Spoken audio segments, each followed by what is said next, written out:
જન્મ પહેલા ચાલ તુને મુઆ પીછે ચાલશે, અટકે ના કોઈ દિવે ભાર રે, સાપેક્ષ સંસાર રે. જન્મ પહેલા પારણને મુઆ પીછે લાકડા, સગાવાલા રાખશે તૈયાર રે, વચ્ચે ગાઢ જંજાળ રે.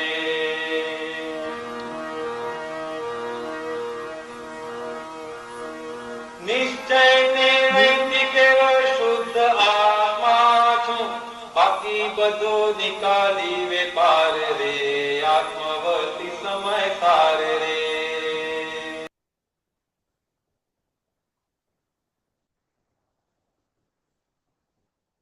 ચાલો કઈ વાંધો નહીં.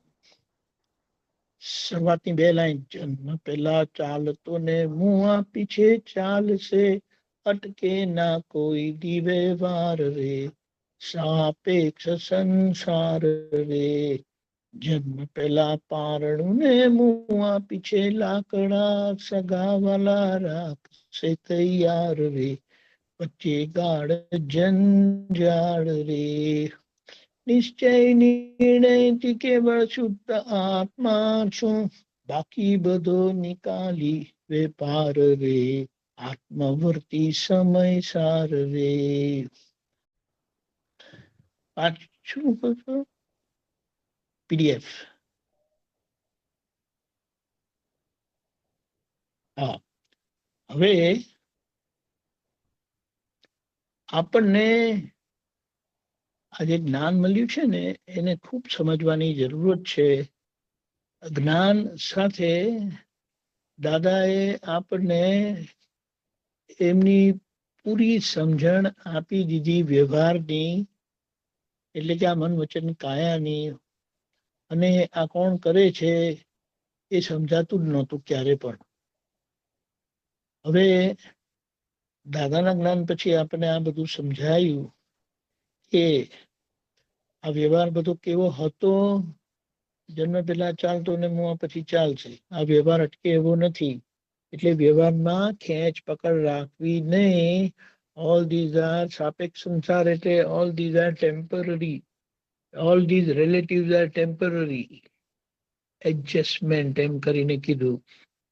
એટલે આ સમજણથી રિલેટિવ કોઈનામાં ઊંડા ઉતરવા નહીં. જેટલા ઊંડા ઉતરશો ને એટલા વધારે હેરાન થશો. એક વાત છે. અને બીજું શું કીધું તો કે છે હમણાંથી જ્યાંથી જ્ઞાન થયું ત્યાંથી છે મોક્ષે જતા સુધી કર્મની ટાંકીનું ઇનલેટ બંધ કરાવી દીધો છે. એટલે બંધ થઈ ગયો છે કૃપાથી. ખાલી એક્ઝિટ ચાલુ છે. તે ભરાયેલું હતું અને એને આપણે ક્યારે કોઈ રીતે એનો ઉકેલ લાવ્યા નહોતા. અને આ સમયની જે મનવાણી કાયાની એકતા નથી એવી ભૂમિકામાં કોઈ પુરુષાર્થ, કોઈ ધર્મ કશું કામ કરે એવું નહોતું. એટલે કૃપાથી જે દાદાએ આપણને કરી આપ્યું અને જવાબ આપી દીધો કે હવે મન વચન કાયાની જેવી રીલ ઉકલે છે ને એની પાછળ તમે જાગ્રત રહેજો. અને સ્પંદન માત્રનું પ્રતિક્રમણ, શબ્દ માત્રનું પ્રતિક્રમણ. કેમ? કારણ કે શબ્દ એ અહંકારનું એક્સપ્રેશન છે. એટલે એ પ્રતિક્રમણ માંગે જ છે. એમ કીધું કશું કોઈને જોઈએ, કશું જોઈએ ને કશું કોઈને જોઈએ. મનમાં વિચાર નહીં આવ્યો ને તો તમારું મન ક્લિયર છે. પણ મનમાં વિચાર આવ્યો એટલે કે સ્પંદન ઉડ્યું તો પ્રતિક્રમણ માંગે. એટલે આ રીતે આપણે જાગૃતિપૂર્વક, એટલે જે કીધું ને નિશ્ચય નિર્ણયથી કેવળ શુદ્ધાત્મા છું, એટલે સીધું છેલ્લું પરમાત્મા યોગ મળી ગયો. એટલે જે ભગવાનનો, તીર્થંકર ભગવાનનો, મહાવીર ભગવાનનો જે છેલ્લો ભાવ હતો અને જે એમણે દીક્ષા લીધા પછી મન પર્યાય જ્ઞાન ખુલ્લું થયું હતું અને એ 12.5 વર્ષનો સમય એમનો, એ તો ચરમ શરીરી હતા. સમય દ્વાપરનો હતો, એટલે એ બધું થયું. આપણને એટલો જ ફરક છે કે જે એમને 12.5 વર્ષમાં થયું ને, તે આપણને 2-3 જન્મમાં પતી જશે. અને પરમ ઉત્કૃષ્ટ એક જ ભાવમાં, એટલે અહીંયાથી સીધા મહાવીર ક્ષેત્રમાં જાય, શિવેન્દ્ર સ્વામી પ્રભુના દર્શન કરી અને મોક્ષ પ્રાપ્ત કરે. એટલે અહીંયા એ વાત આપણે સમજવાની છે કે બાકી બધું નિકાલી વેપાર છે. એટલે સમભાવે નિકાલ કરી નાખજો. સમભાવે નિકાલ કરીને જે બધું ગ્રહણ કરેલું છે ને, તે ગ્રહણ કરેલાનો ત્યાગ કરી નાખવાનો. વ્યવહારથી આપણે અહીંયા ખેંચાવવું પડે. વ્યવહાર છે તો બધું ખેંચાવવું પડે. ખેંચાવવું પડે એટલે એને શું કહેવાય? આ બધો વ્યવહાર ભોગવટા વાળો છે, 5 ઇન્દ્રિયોના ભોગવટા.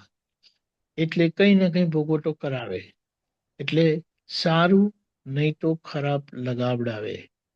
હવે ત્યાં આપણે કેવી રીતે રહેવું, સારું ખરાબ ના લાગે એવી રીતે, તો કે સંભાવે નિકાલ કરી નાખજો.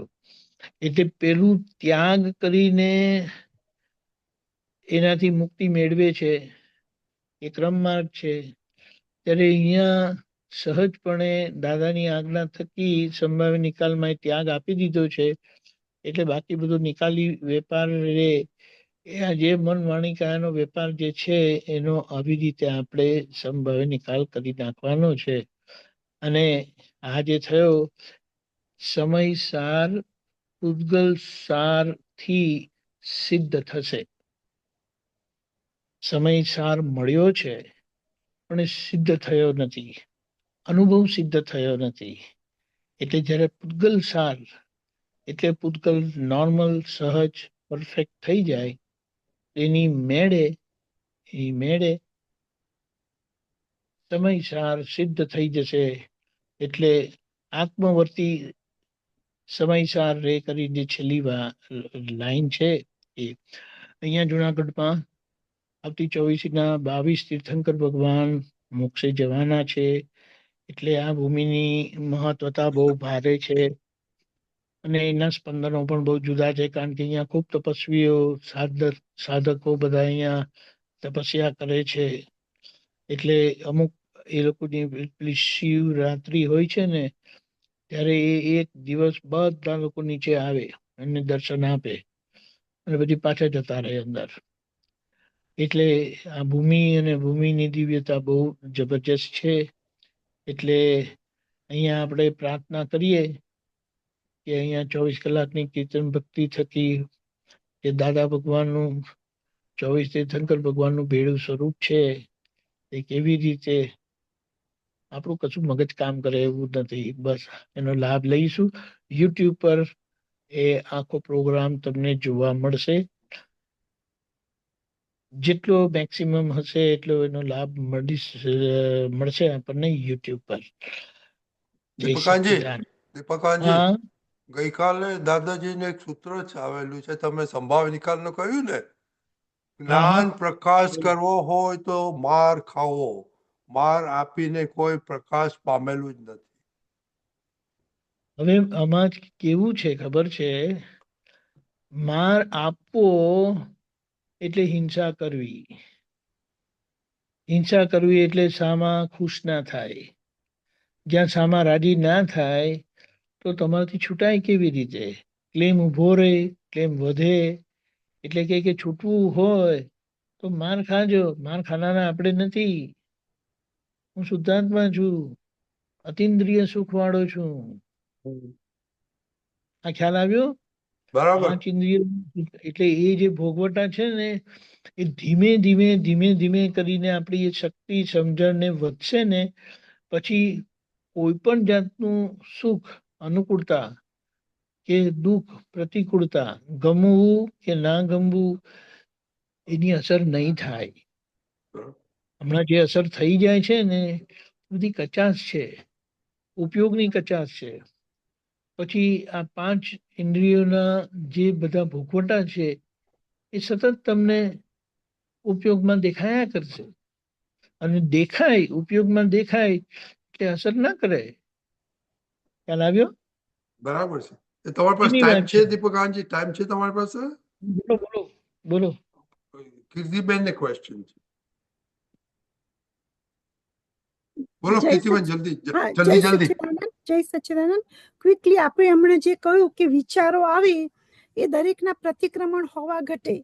ક્વેશ્ચન એ છે કે આપણે પ્લાન કરતા હોય કામ વ્યવહારમાં, આપણે બધા કામ કરવા માટે પ્લાનિંગ કરવા માટે તમારે વિચારો આવે અને એ કામ પતાવવું પડે એવું એને છે, વિચાર નથી કહેવાતો.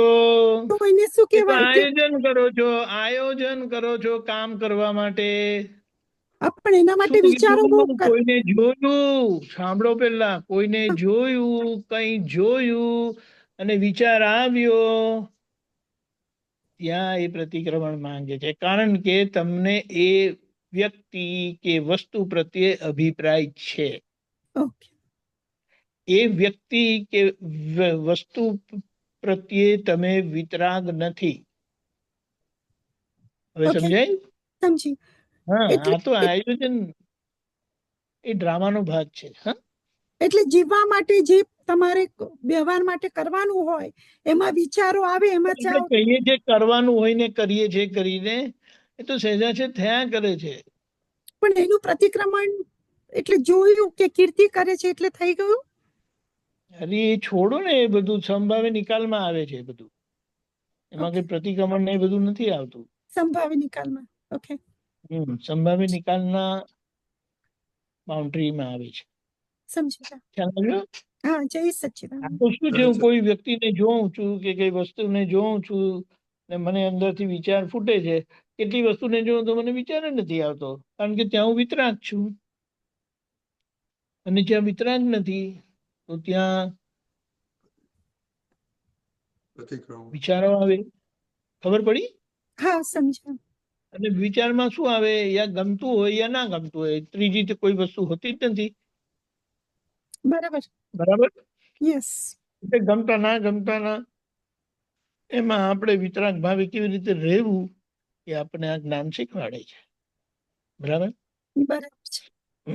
જય સચ્ચિદાનંદ. આખા દિવસના પ્રોગ્રામમાં સવારે